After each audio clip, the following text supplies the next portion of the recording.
சிவசங்கரா தேவனே, ஸ்ரீ சிவசங்கரா தேவனே. சங்கரம் சிவசங்கரம். Question from Sainathan Shivashankar. மந்திரங்கள் சொல்லும்போது, தொடக்கத்தில் சங்கல்பம் சொல்லும்போது கலியுகே பிரதமே பாதே, அதாவது முதல் பாதம் என்று சொல்கிறார்களே, அது இவ்வளவு வருஷங்களாக நம் முன்னோர்கள் சொன்னார்கள், அப்படியே பல வருடங்களாக சொல்வோம் என்று சொல்வதா? இல்லை, யுகங்களின் காலம் மாறிய காலம் பற்றிய சரியான தெளிவு இல்லாததாலா? ஏனென்றால் கலியுகம் முடிந்து சத்தியுகம் துவங்கப் போகிறது என்று தாங்கள் கூறி வருகிறீர்கள். யுகங்களின் காலம் பற்றி வேறு வேறு கருத்துக்கள் பல லட்சம் வருடங்கள் என்றெல்லாம் இருக்கிறது. இந்த குழப்பம் ஏன்? ஒரு யாகசாலை இருந்தது. அங்கே ரொம்ப எலி தொந்தரவு. அதனால் அந்த எலியை கண்ட்ரோல் பண்ணோன்னா ஒரு பூனையை கொண்டாந்து கட்டினாங்க. இதை பார்த்துட்டு பின்னால் வர்றவன் பூராவும் யாகசாலையில் ஒரு பூனையை கட்டணும் போலதுன்னு கட்டினான். அந்த மாதிரி இந்த பழக்க வழக்கங்கள் எல்லாம் ஒரு ஈயடிச்சாங் காப்பின்னு சொல்லுவாங்கல்ல, எதுக்காக தெரியாமல் அப்படியே எல்லோரும் ஃபாலோ பண்ணிக்கிட்டே உட்காந்துருக்காங்க. அதனால் கலியுகம் என்பது முடிய போது, அடுத்தது சத்தியுகம் வரப்போகுது. லட்சக்கணக்கான வருஷம்லாம் கிடையாது. கலியுகம்ன்றது 5000 வருஷம்தான்.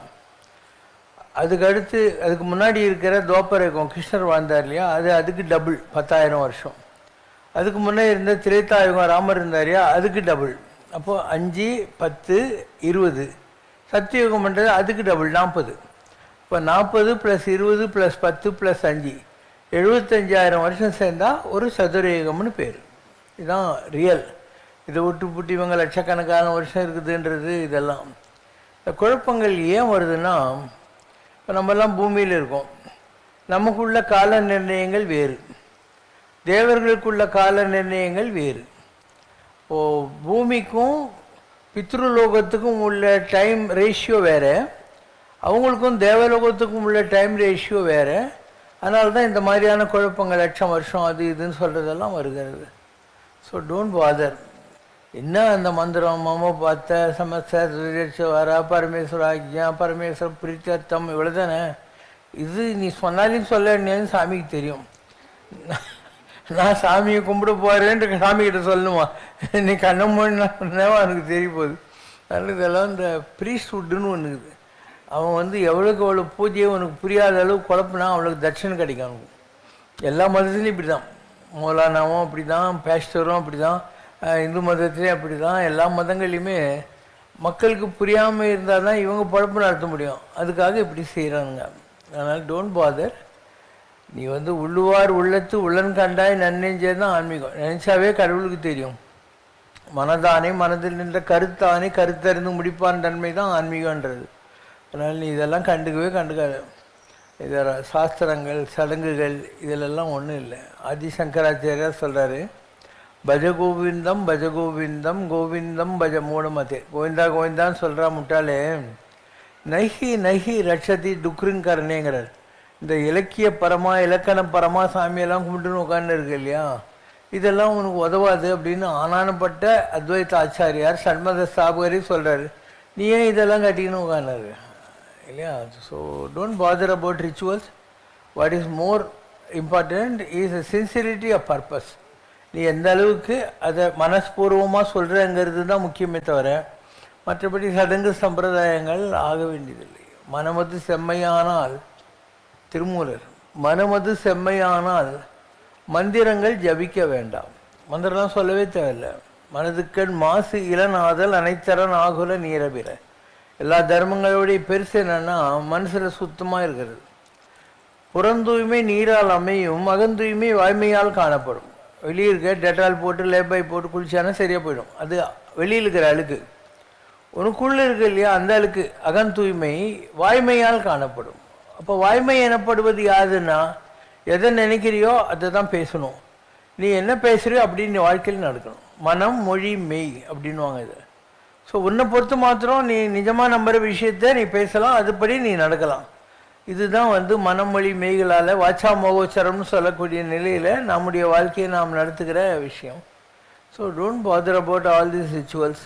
இதெல்லாம் பிற்காலத்தில் வந்த இடைச்செருகல்கள். சத்தியுகத்தை பார்த்து மாத்திரம் அவனவனே கண்ண முடியும் 40,000 வருஷம் அப்படியே தவத்தில் தான் உட்காந்துருந்தான். பின்னால் யுகங்கள் மாறுகிற போது அவங்களுடைய கெப்பாசிட்டி டு ரிமெம்பர் காட் குறைஞ்சி போகுது. பால் தினகரன் இருந்தார், டிஜிஎஸ் தினகரன், இப்போ இருக்கிறவன் பால் தினகரன் நினைக்கிறேன். அவர் இங்கே வந்திருக்கார் 2-3 தடவை. இப்போ அவங்க ஆளுங்கெல்லாம் சொன்னாங்க, என்ன ஒரு கிறிஸ்மஸ் அன்றைக்கி இந்து மதத்தில் பாபா கூப்பிட்றாருன்னு அங்கே போகிறீங்க, நாங்கள்லாம் உங்களுக்காக இங்கே காத்துன்னுக்குறோம் ஜீசஸ் கால்ஸ் டவரில் அப்படின்னாங்க. அவர் சொன்னார், நான் ஜீசஸ் கிட்ட ப்ரே பண்ணேன், அவர் அங்கே போன்னு சொல்கிறாரு, நான் நீ சொன்னால் கேட்பேனா ஜீசஸ் சொன்னால் கேட்பேனான்னு சொல்லிவிட்டு இங்கே வந்தேன்னாரு. அதனால் நீ யோக்கியனாக இருந்தால் எல்லா மதமும் ஒன்று தான், இந்த மதத்துக்கும் அந்த மதத்துக்கும் எந்த மதத்துக்கும் ஒன்றும் வித்தியாசம்லாம் இல்லை. அதை விட்டு இந்த வேஷங்களால் ஆவதில்லை இல்லையா, எல்லாமே வேஷம் தானே. ஸோ நீ இதை பற்றின சீரியஸாக எடுத்துக்கிட்டு இல்லை. உன் மனசில் நீ கடவுளை நம்புறியா, அந்த கடவுள் ஒன்றும் கைவிட மாட்டான். நீ என்ன வேணுமோ டைரெக்டாக பேசிக்கோ. அவர் உனக்கு ஏஜென்ட்டெல்லாம் வேண்டியதில்லை, கடவுளுக்கு ஏஜென்ட்லாம் தேவையில்லை. கைவிட மாட்டான் என்று உது சங்கே. கைவிட மாட்டான் என்று தூது சங்கே, கனகசபையான் என்று தூது சங்கே, மெய் உணரச் செய்வான் என்று தூது சங்கே, நம் சிவசங்கர் பாபா என்று தூது சங்கே, ஆபத்தில் காப்பான் என்று தூது சங்கே, அண்ணாமலையான் என்று தூது சங்கே, பேரின்பம் தன்வான் என்று தூது சங்கே, பேரம்பலத்தான் என்று தூது சங்கே, பொன்னடி தந்தான் என்று தூது சங்கே, மண்ணடி நாதன் என்று தூது சங்கே, வேண்டியதை தருவான் என்று தூது சங்கே, வேங்கடநாதன் என்று தூது சங்கே. இதெல்லாம் நம்ம சம்ரட்சணம் இருக்கிற பாட்டு தான். இப்போ இந்த இடத்துல இருக்கிற இந்த படங்கள்லாம் நான் பார்க்குற கடவுளுடைய ஃபார்ம்ஸ். நான் எந்த கடவுளை இந்த இடத்துல பார்க்குறனோ அது இந்த கேமராவில் காட்டுறேன். அப்படி எடுத்த படங்கள் தான் இங்கே போட்டுக்கிறதெல்லாம். இந்தியாவில் இவ்வளோ சாமியாருங்க இருக்கிறாங்க, அவங்கெல்லாம் இதெல்லாம் பார்த்தான்ற நீ அந்த மாதிரி விஷயம் வேறு, வேஷம் வேறு. இது யாரையாவது காட்ட சொல்ல பார்க்கலாம், யாராலையும் காட்ட முடியாது. அந்த நிலைகளில் நீ தொற்றுக்கணும். இதில் 2வது படம் பாரு, இதுதான் கைலாசம். இது வரைக்கும் உலகத்தில் என்ன தவிர இந்த காட்சியை காட்டினவன் எந்த இல்லை. தலையில் பிறையோடு நிற்கிறவர் சிவன், அதுக்கு பக்கத்தில் கரும்பு வில்லோட கையில் கிளியோடு உட்காந்துருக்கிறது அம்பாள், இந்த பக்கம் இருக்கிற நாகப்பாம்பு இல்லையா அதுதான் முருகர், அவர் பாம்பு, கீழே 2 மயிலுக்கு இதுதான் வள்ளி தேவியான. இதுதான் கைலாசத்தில் இருக்கிற காட்சி. எந்த சாமியார் வேணாலும் இதை காட்ட சொல்லு பார்த்துடலாம். இது ஒரு சிவராத்திரி அன்னைக்கு நான் காட்டினது, பெசன்னங்கரில் இருந்தபோது காட்டின காட்சி அது. பல விஷயங்கள் உலகத்தில் யாருக்குமே தெரியாத பல விஷயங்களை நம்ம இந்த இடத்துல எல்லாத்தையும் ப்ரூவ் பண்ணிவிட்டு காமாக உட்காந்துட்டு மசாலா தோசை சாப்பிட்டியா, பழம் சாப்பிட்டியா, பிஸ்கட் சாப்பிட்டியா அப்படின்னு ஒரு வித்தியாசமான ஒரு ஃப்ரெண்ட்லி ஒரு ஹோம்லியான ஆன்மீகம் செஞ்சிட்ருக்கோம். இங்கே ஒன்று பயங்காட்டுறதோ மிரட்டுறதோ நீ எனக்கு ஏதாவது கொடுக்கணும்னு நான் பெரிய தொப்பையை போட்டுன்னு உட்காந்துக்கிறதோ எதுவுமே கிடையாது. எந்த சடங்கு எந்த சம்பிரதாயம் கிடையாது.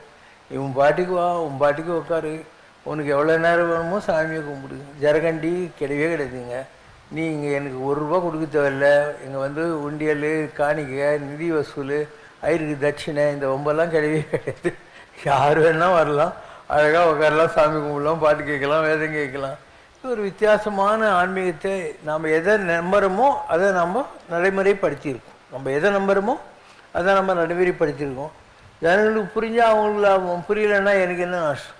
நான் என் வேலையை அழகாக பண்ணிகிட்டு இருக்கேன். ஓகேவா, right. Question from Govindan sir. நீ குருவல்ல, இறை இறை இறை என்று தங்களுக்கு படிக்கப்பட்ட நாடிகள் சொல்கின்றன.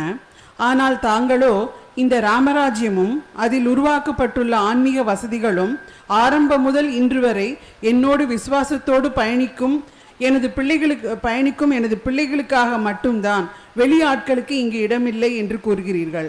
அப்படியானால் தாங்கள் தங்களது அடியவர்களுக்கான அவதார புருஷனா அல்லது பூலோக எல்லை கோடுகளையும் தாண்டிய நிலையில் இந்த உலகத்திற்கான இறை வடிவமா?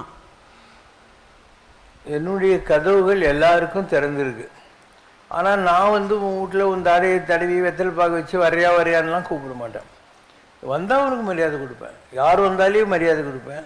அதில் பாகுபாடெல்லாம் காட்ட மாட்டேன். எத்துணையும் பேதம் வராது, எவ்வுயிரும் தம்முயிர் போல் எண்ணி ஒத்த உரிமை உடையவராய் யோக்கென்றார் யாவர், அவர் உளம்தான் சித்த சத்துருவாய் எம்பெருமான் நடம்புரியும் இடமென நான் தெளிந்தேன் அப்படிங்கிறார் ராமலிங்க வள்ளலார். அதனால் எந்த பார்ஷியாலிட்டியும் இல்லாமல் யார் இருக்காங்களோ அவங்கக்கிட்ட தான் நடராஜ பெருமாள் இருக்காருன்றது வள்ளலாருடைய. நம்ம அந்த மாதிரி தான். நாம் யாரையும் தேடி போக மாட்டோம்.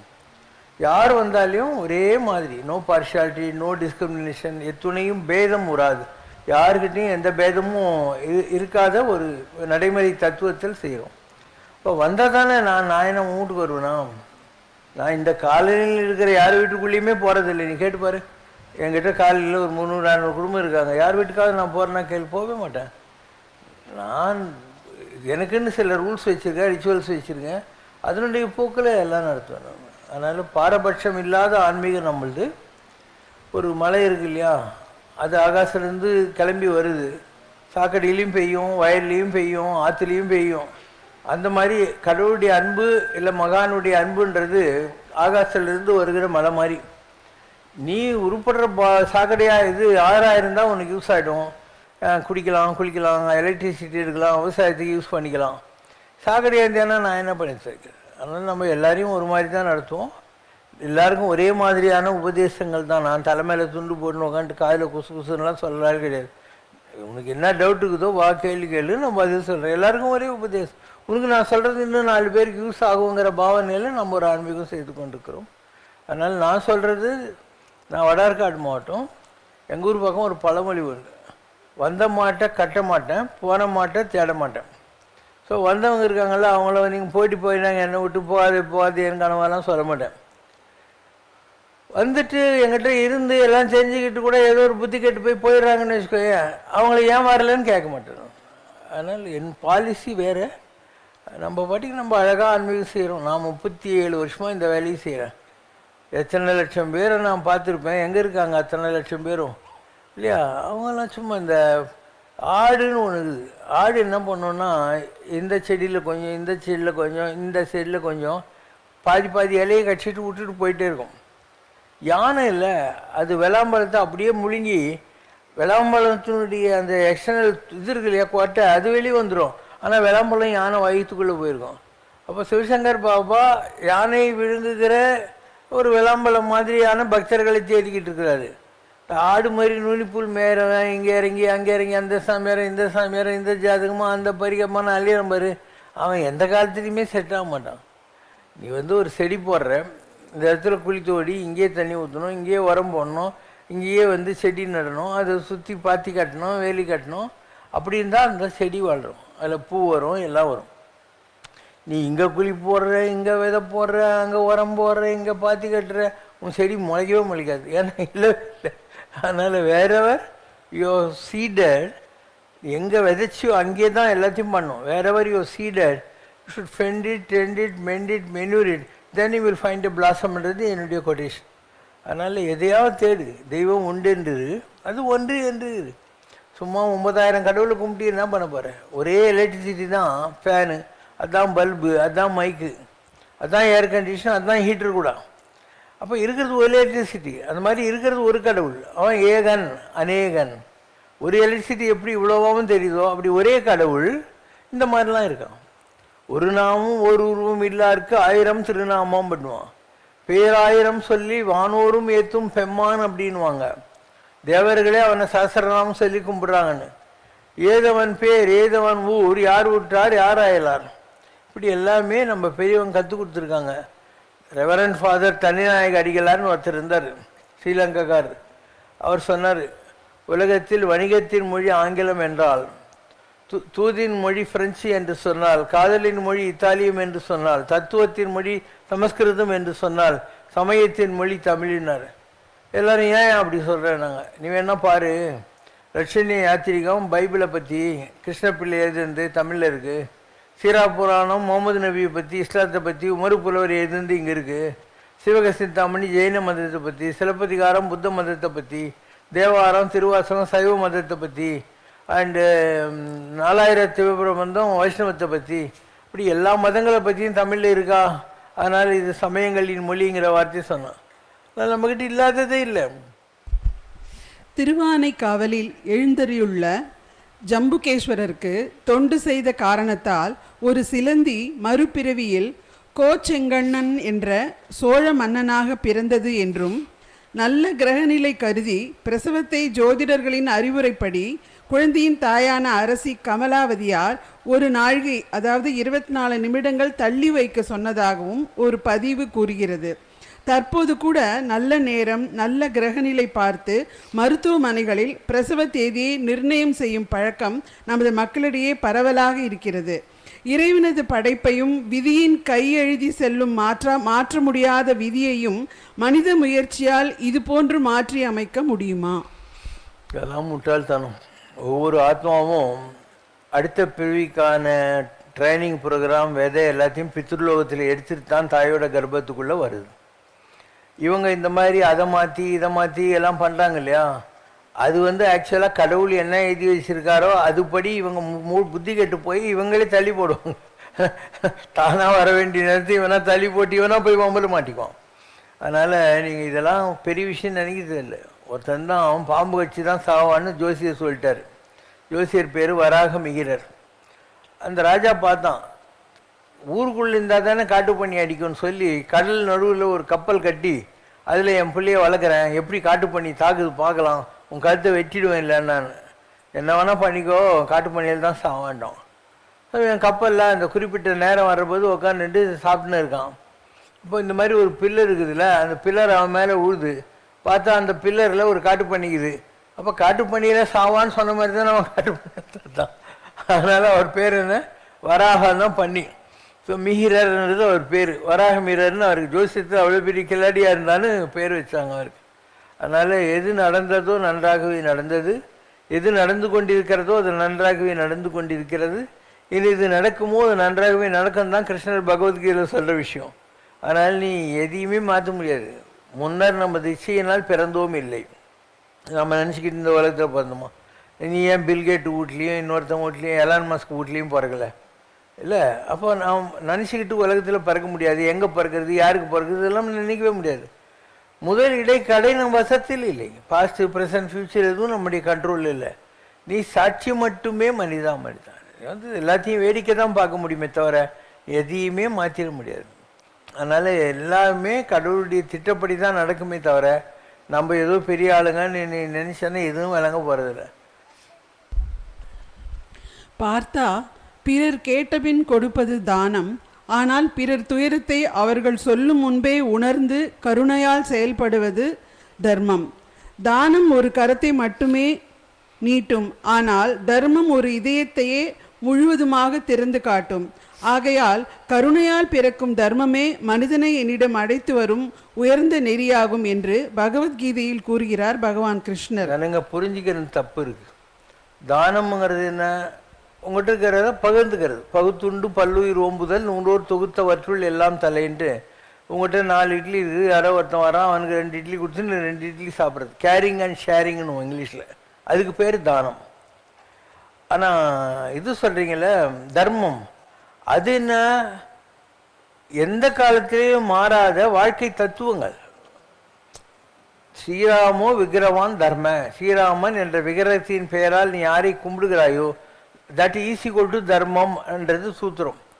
அப்போ எந்த சூழ்நிலையிலும் நேர்மையாக இருக்கிறது, நீ என்ன நினைக்கிறியோ அதே மாதிரி பேசுறது நடக்கிறது, எந்த ஒரு சிறு விஷயத்திலையும் காம்ப்ரமைஸ் பண்ணிக்காது இருக்கிறது, அதுதான் தர்மங்கிறது.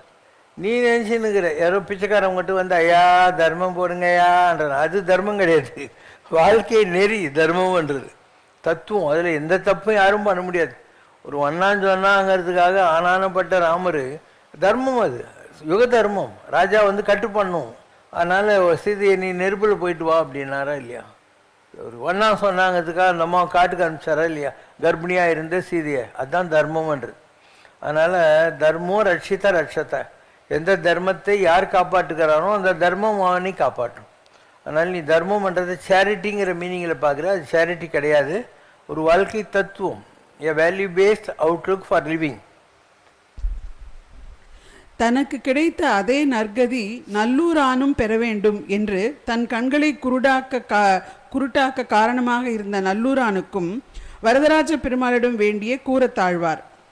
கண் பார்வையற்ற சூர்தாசர் பகவான் கிருஷ்ணர் ராதையின் அருளால் மீண்டும் கண் பார்வை பெற்று இருவரையும் தரிசித்த போது உங்கள் இருவரையும் தரிசித்த இந்த கண்கள் வேறு எதையும் பார்க்க விரும்பவில்லை, அதனால் என்னை மீண்டும் குருடனாக்கி விடுங்கள் என்று பகவான் கிருஷ்ணரிடம் சூர்தாசர் யாசித்த வரம். பிறகு நான் அண்ணா நகரில் கட்டியிருக்கும் ஐயப்பன் கோவிலுக்கு மக்கள் கூட்டம் கூட்டமாக வர வேண்டும் என்று தாங்கள் காஞ்சி மகா பெரியவரிடம் யாசித்த வரம். இவையெல்லாம் ஞானத்தின் உச்சங்களா அல்லது பக்தியின் உச்சங்களா? ஒவ்வொருத்தருடைய ஆத்மாவினுடைய பரிணாமம். இப்போ நான் பெற்ற பேர் நல்லூரானும் பெற வேண்டுவன்னு யார் சொன்னான்? ராமானுடைய சிஷியனாகிய கூரத்தாழ்வான்னு சொன்னான். அவன் ஏன் சொன்னான்? தமிழ்நாட்டில் இருந்த நீங்கள் தசாவதார சினிமாவில் பார்த்தீங்களா, நெப்போலியன் யானை மேலே உட்காந்துட்டு அந்த அசினி எதிரில் நின்று அழுதுன்னு இருப்பா, கமலஹாசனை யானையை விட்டு இது பண்ணுவாங்க இல்லையா, அந்த சீனு அதான் அந்த ராஜா, சோழ ராஜா தான்.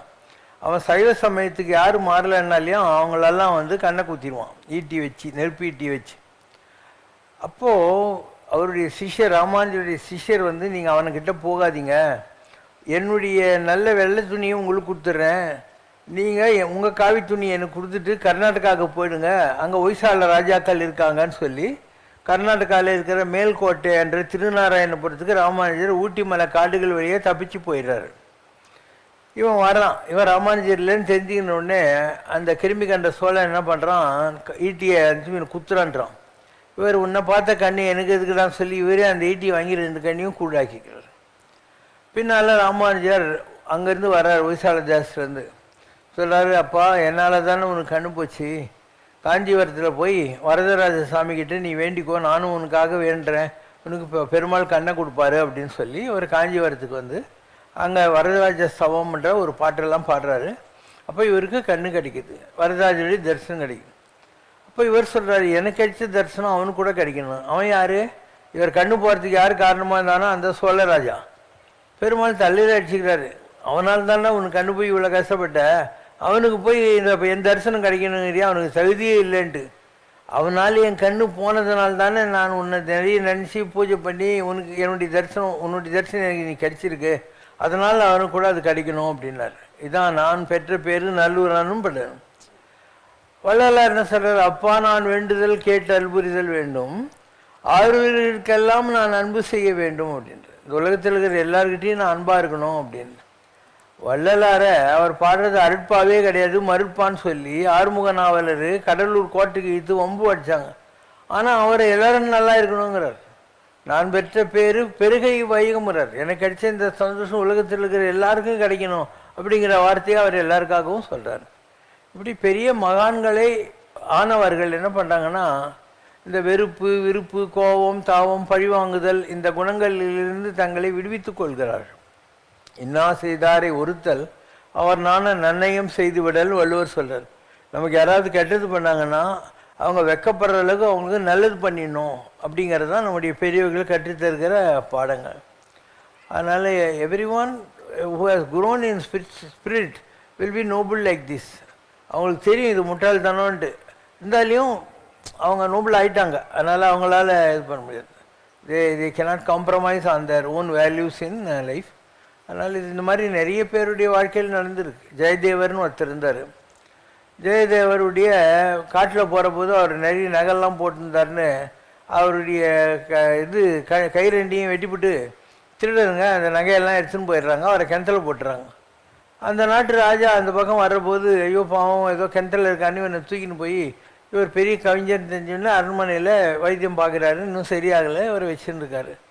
சாமி நீங்கள் எவ்வளோ உயர்ந்தவர், நீங்கள் நிறைய தான தர்மம் பண்ணுங்கள், சாமி உங்களுக்கு கையை கொடுப்பாரு அப்படின்னு. இவர் தானம்லாம் கொடுக்குறாரு, எல்லாம் லைனில் நின்றுக்கிறாங்க. இப்போ யார் இவர் கையை வெட்டினாங்களோ அந்த திருடன்களும் வராங்க லைனில். இவர் அவங்கள பார்த்துடுறாரு, அவங்களும் இவரை பார்த்துடுறாங்க. அவங்களுக்கு பயம், இருந்தாலும் எங்கே நம்மளை போட்டு கொடுத்துருவாருன்னா ராஜா கிட்டேன்னு. இவர் அவங்கள கண்டுக்காத மாதிரி நடித்து எல்லாருக்கும் 1 கிலோ தங்கம் கொடுத்தா அவங்களுக்கு 2 கிலோ தங்கம் கொடுக்குறாரு. வாங்கி சும்மா போய் தொலை வேண்டியது தானே பரதேசிங்க. அங்கே போய் அங்கே உட்காந்துக்கிறானே, அவன் பயங்கரமான திருடன். அவன் திருடினது எங்களுக்கு தெரியுன்றதுனால பாரு எங்களுக்கு நிறைய கோல்டு கொடுத்தானா. உடனே பூமி பொழந்து எல்லாரும் உள்ளே போட்டான். பின்னால் பாண்டரங்கனுடைய தரிசனம் கிடச்சி அவர் இருக்கார் இல்லையா ஜெயதேவர், அவர்கிட்ட பாண்டரங்கன்னு தரிசனம் கொடுக்குற போது என்னால் தானே அவங்கெல்லாம் கிணத்துக்குள்ளே போனானுங்க, அவங்களுக்கெல்லாம் திருப்பி எழுப்பி கொடுன்னு பாண்டரங்கிட்ட கேட்ட ஜெயதேவரும் இருக்கிறார். இந்த மாதிரியான ஆட்கள் நிறைய பேர் நம்முடைய வரலாற்றில் இருக்காங்க. அதாவது தண்டிக்கப்பட்ட போதும் கூட கொஞ்சம் கூட வெறுப்பெல்லாம் இல்லாமல் நல்லது தான் நடக்கணும்னு நினச்சவங்க இருக்காங்க. ஏன்னா கடவுளுடைய குணம் அது. கடவுள் யார்? நன்றுடைய ஆணை, தீயது ஒன்றில் ஆணை. யாருக்கிட்ட எல்லா குணமும் நல்ல குணங்குதோ கெட்ட குணம் எதுவுமே இல்லையோ அவன் தான் கடவுள். நன்றுடைய ஆணை, தீயது ஒன்றில் ஆணை. All that is good is equal to god. G O O D good is equal to G O D god. அப்போது அந்த நல்லனை எல்லாம் தரும் அபிராமி கிடைக்கணுங்களேன்னா அவகிட்ட நல்லது தாங்குது, அதனால தான் அவன் நல்லது கொடுப்பா. அதனால் உலகத்தில் எல்லா நல்லதும் கொடுக்கக்கூடிய ஆள் தான் கடவுள். அந்த கடவுளை யார் ரொம்ப பிடிச்சாங்களோ அவங்களும் அந்த ஒரு இரும்பு காந்தத்தினால கவரப்பட்டு அதுவும் காந்தமாகிற மாதிரி கடவுளையே நினச்சி யார் இருக்காங்களோ அவங்களும் நல்ல குணங்களை அடைந்து விடுகிறார்கள். அவங்களுக்கு கோபம் இருக்காது, வெறுப்பு இருக்காது, பொறுமையாக இருப்பாங்க, அறிவோடு இருப்பாங்க, ஆற்றலோடு இருப்பாங்க. எல்லாம் தானாகவே வர்றது தான். அப்போ கடவுள்ன்றது ஒரு சப்ஜெக்டிவிட்டி எக்ஸ்பீரியன்ஸுன்ற வார்த்தையை நான் பயன்படுத்துவேன். கடவுளை நீ கும்பிட முடியாது. ஒரு காயத்துலேயும் கல்லுலேயும் கடவுளை கும்பிட்டுன்னா போகுது. நீ அதுவாக மாறுவாய், நீயும் கடவுள் மாதிரி ஆயிடுவ. ராமருடைய தர்மம் மாறாத குணம், கிருஷ்ணனுடைய இன்டெலிஜென்ஸு, இயேசுநாதருடைய தியாகம், புத்தருடைய கருணை, இந்த மாதிரி எல்லா குணங்களும் உங்கள்கிட்ட வரணும். நீயே அதுவாக மாறி விடுவாய். அதாவது புக்கிஷ் நாலேஜ் நெவர் ஹெல்ப்ஸ். நீ அதுவாக மாறுவாய், அந்த கல்யாண குணங்கள்லாம் உங்கள்கிட்ட வரும். அப்போ கடவுள் என்பது ஒரு ஆள் கிடையாது, ஒரு தன்மை, எ குவாலிட்டி அண்ட் எ கண்டென்ட். அதனால் எல்லாரும் கடவுள் ஆக முடியும். ஆனால் இந்த குணங்கள் எல்லாம் நம்மக்கிட்ட வரணும். நமக்கு யாரையும் அக்செப்ட் பண்ண முடியறதில்ல, வேண்டியவங்க வேண்டாதெல்லாம் பார்க்குறோம். கடவுள் யார்? வேண்டுதல் வேண்டாமை இலான். வேண்டியவங்க வேண்டாதவங்கன்னு ஒன்றுமே இருக்கக்கூடாது. இப்போ நீங்கள்லாம் வரீங்கன்னா நான் உங்கள் எல்லாருக்கிட்டையும் ஒரே மாதிரி தான் நடக்கணும். புரியுதா? இப்போ சம்ரேஷனாலே இருக்கிற குழந்தைங்களை கொஞ்சிட்டு புதுசாக வந்துக்கிற குழந்தைங்களை கொஞ்சாமல் பண்ண முடியாது. அவங்ககிட்டையும் அதே அன்பை காட்டணும். அதாவது you should change your own personality and your divine qualities. அது தானாக தான் வரும், எடுத்த உடனே வந்துடாது. இதெல்லாம் நடிக்கிறது கிடையாது. நிஜமாகவே நீ அப்படி ஆகிடுவேன். ஒரு காலம் வருகிற போது நிஜமாக நீ அப்படி ஆகிடுவேன். எல்லாத்துக்கும் காரணக்காரி. இப்போ நீ ஏதோ ஒரு கேள்வி கேட்குற, நான் பதில் சொல்லினே இருக்கிறேன். ஏதாவது யோசனை பண்ணுறேன், நான் எங்கேயாவது தடமாறேன்னா அவன் பாட்டுக்கு வயத்துலேருந்து போய் சேர்ந்துக்கிறேன். இது எங்கேருந்து வருதுன்னா நம்ம கொட்டுக்கிறதுக்கிட்ட இருந்தது. நற்றவத்தவர் உள்ளிருந்து ஓங்கும். நிறைய தவம் பண்ணவங்க உள்ளிருந்து வருது. அதெல்லாம் வாக்கில் வரும். அது சம்ரேஷனால் ஒரு பாட்டு இருக்குது, வாக்கினில் அருளை கொடு, நல்வாழ்வை எனக்கு கொடு, நோக்கில் குழைந்து விடு, இல்லை எந்தன் போக்கிலே விட்டு விடு, காட்சிகளை தந்திடு, இல்லை என் கண்கள் பறித்து விடு, மீட்சியை தந்து விடு, அல்லால் என்றன் மூச்சை நிறுத்தி விடு, ஆட்டித் திருத்தி விடு, என்னை உன் அன்பில் புரட்டி எடு, உன் கூட்டில் அடைத்து விடு, உன்னை நான் கும்பிட எண்ணம் கொடு, அஞ்சி அரற்றுகையில் உந்தன் அபய கரத்தை கொடு, நெஞ்சில் பதிந்து விடு, அங்கே கால் நீட்டி படுத்து விடு, சொல்லில் பணிவு கொடு, எந்தன் செயலிலே நேர்மை கொடு, மல்லிகை மனத்தை கொடு, அதில் மாளாத அன்பை கொடு, நாவிலே நீ வந்திடு, நீ நல்ல தமிழ் தந்திடு, பாபம் அகற்றி விடு, உன்னை நான் பாடும் வரத்தை கொடு, பாட்டில் பரவி விடு, அதன் பண்ணில் கலந்து விடு, இதை ஏட்டில் எழுதிவிடு, எந்தன் ஏக்கம் தவிர்த்து விடு, உள்ளத்தில் அமைதி கொடு. ரிக்வேதம் சூரியனை இந்த பிரபஞ்சத்தின் ஆத்மா என்று கூறுகிறது.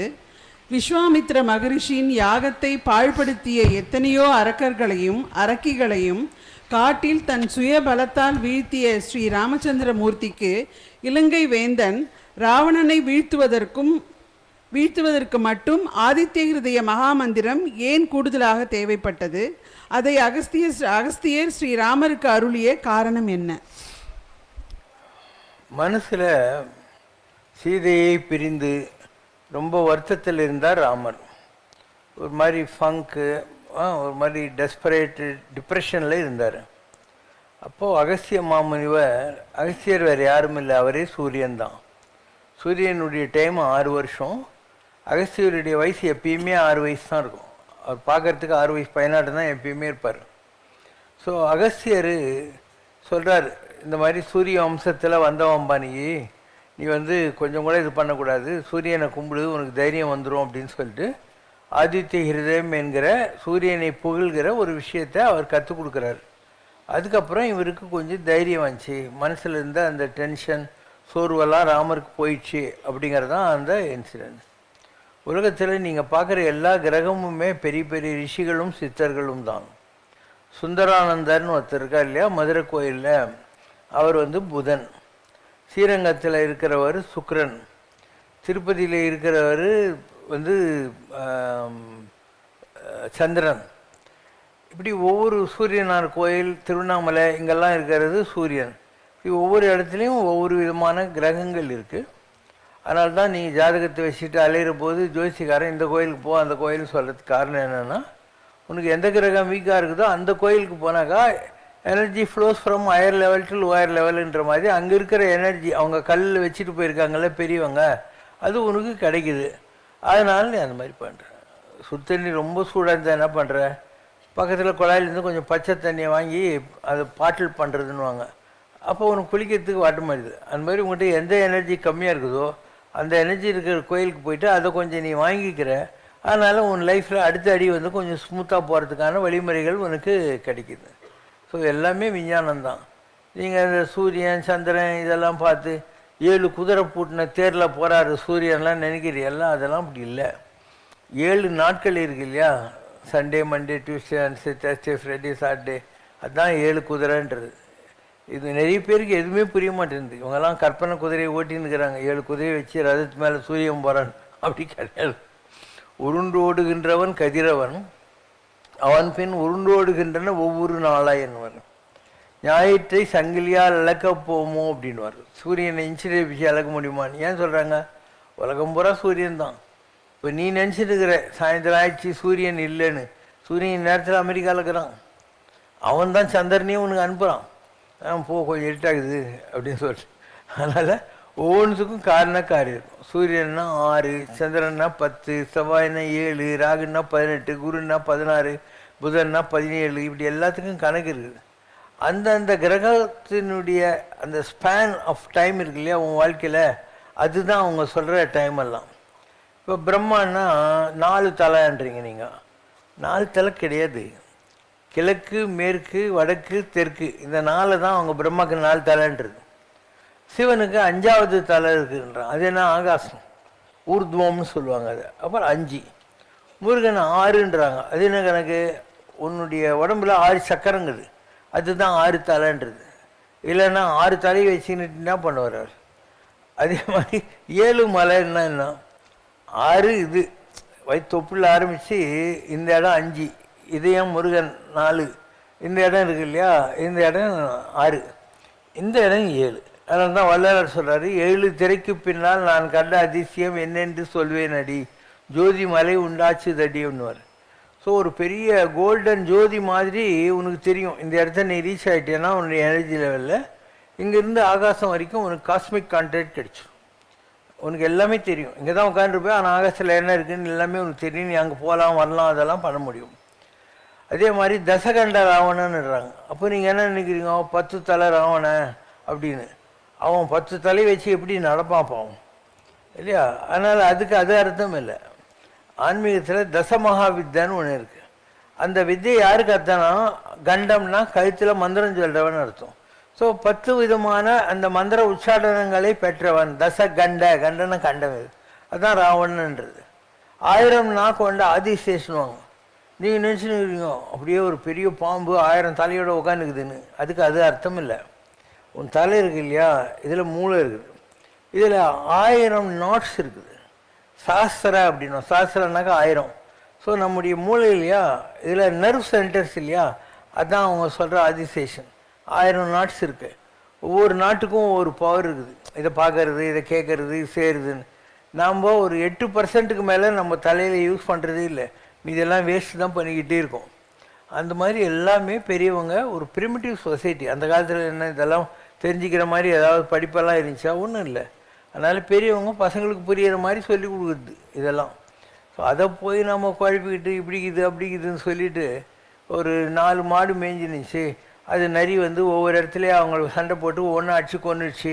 அதனால் what is the moral of the ஸ்டோரின்னா, நம்ம ஒற்றுப்பட்டால் ஒன்று வாழ்வே, united we stand, divided we ஃபால்னுவாங்க. எந்த இடத்துல 4 மாடு மேய்ஞ்சிருந்துச்சு, எங்கே நரி வந்துச்சு, ஒத்துமையாயிடுறான்னு உனக்கு புரிய வைக்கணும். அதுக்கு ஒரு கதை சொல்கிறாங்க, அவ்வளோதான். எல்லாமே கதை தான்.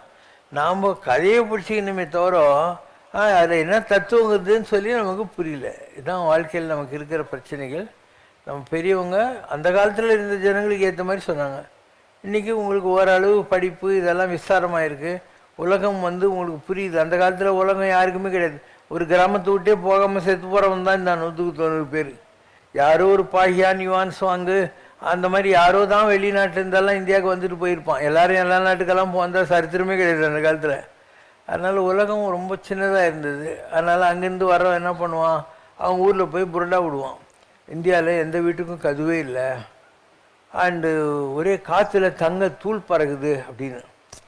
இதெல்லாம் என்னென்னா, நீ ஒரு ஊருக்கு போயிட்டு அமெரிக்காவுக்கு போயிட்டு வந்த உடனே உனக்கு ஒரு பெருமையாக இருக்கணும், அமெரிக்கா போயிட்டு வந்தேன்.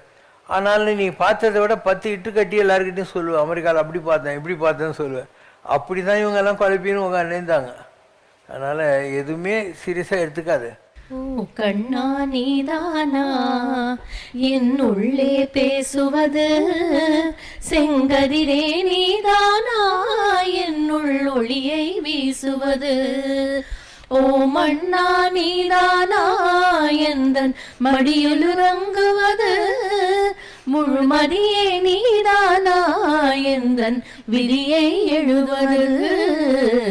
பொன்னே நீதானா என் கை பிடித்து உலவுவது, ஓ பூவே நீதானா என்னுள் மனத்தை நிரப்புவது. கண்ணே நீதானா என் கண்ணை பொத்துவது, மென் காற்றே நீதானா என்னை இதமாய் வருடுவது.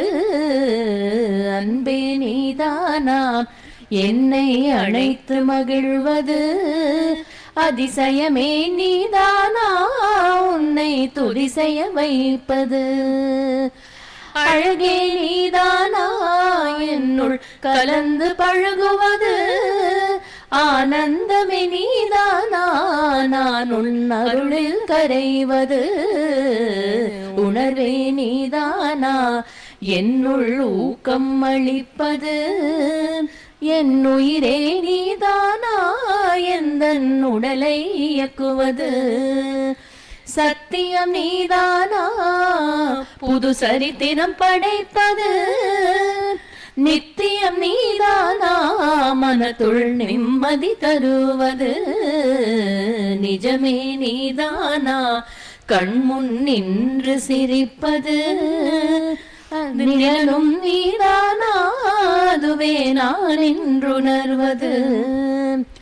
கடவுள் நீதானா என்னுள் கனிவை தருவது, அருள் கடலே நீதானா ஸ்ரீ சிவசங்கரம் என்பது. கண்ணா நீதானா என் உள்ளே பேசுவது, செங்கதிரே நீதானா என்னுள் ஒளியை வீசுவது, என்னுள் ஒளியை வீசுவது.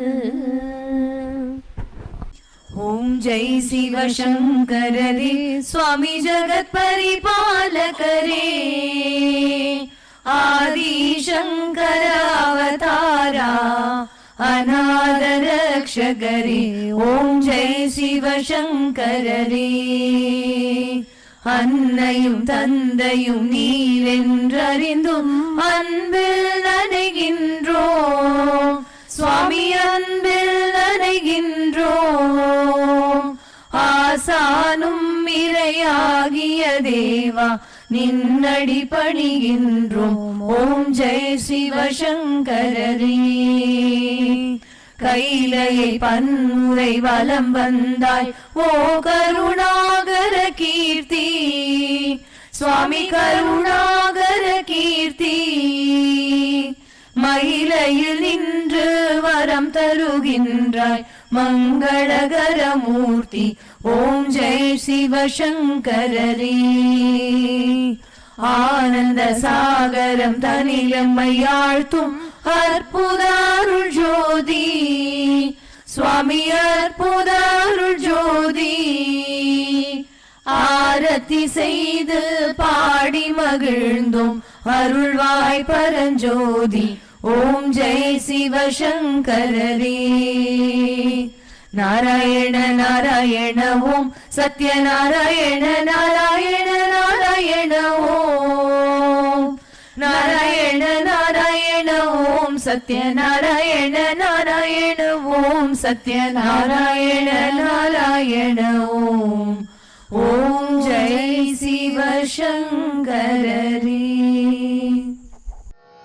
அம்மையோடு அப்பனென வந்தவர்க்கு மங்களம், ஆசானும் தெய்வமுமாயானவர்க்கு மங்களம். இத்தனை துயர்கள் எல்லாம் தீர்ப்பவர்க்கு மங்களம். ஈஸ்வராவதார சிவசங்கரர்க்கு மங்களம்.